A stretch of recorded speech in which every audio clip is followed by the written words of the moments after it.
Shalom. Renungan kebenaran firman Tuhan hari ini terambil di dalam Keluaran 25 ayat 10 sampai dengan 22. Judul renungan hari ini, Allah menjangkau manusia. Tuhan memberi Musa perintah untuk membuat tabut perjanjian dan tutup perdamaiannya. Pembuatan tabut perjanjian dan tutup perdamaian tidak dirancang hanya untuk tujuan dekoratif. Saat kita membaca kitab-kitab hukum Musa, yaitu Keluaran, Imamat, Bilangan, dan Ulangan, yang kita pahami adalah bahwa setiap perintah yang Tuhan berikan kepada Musa untuk bangsa Israel memiliki tujuan ganda, dan terkadang ada 3 tujuan. Pertama, menegakkan tata pemerintahan, agama, dan kemasyarakatan bangsa yang baru ini, di mana Allah mau menjadikan bangsa ini sebagai teladan. 2, untuk menunjukkan karakter Tuhan dan mengungkapkan kebenaran tentang alam spiritual. Ketiga, merujuk kepada Mesias yang akan datang dan mempersiapkan orang-orang untuk mengenalinya ketika ia datang. Tabut perjanjian dan tutup perdamaian mengungkapkan kepada kita beberapa kebenaran yang sangat penting. Tabut perjanjian dan tutup perdamaian melambangkan tahta Allah. Tuhan memerintahkan Musa untuk menempatkan kerup emas di atas tabut dengan sayap mereka terbentang di atas tutup pendamaian. Dalam Yeskel 10 ayat 1, Yeskel menggambarkan visi tentang tahta Allah. Mengatakan demikian, "Lalu aku melihat, sungguh di atas cakrawala, yang di atas kepala kerup tampak di atas mereka sesuatu yang menyerupai tahta, yang seperti permata lazurit kelihatannya." Tahta Allah duduk di atas kerup.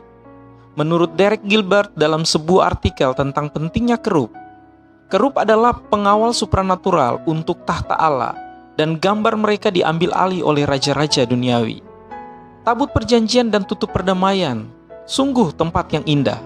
Duduk di bawah tahta Tuhan dengan kerup di antara Tuhan dan manusia berdosa. Ini adalah tempat di mana setahun sekali imam besar memercikan darah hewan kurban untuk menebus dosa semua orang. Tabut perjanjian tidak hanya menggambarkan situasi nyata di surga, tetapi juga merujuk kepada pekerjaan Mesias. Ibrani 9 ayat 11-12 memberitahu kita, tetapi Kristus telah datang sebagai imam besar untuk hal-hal yang baik yang akan datang.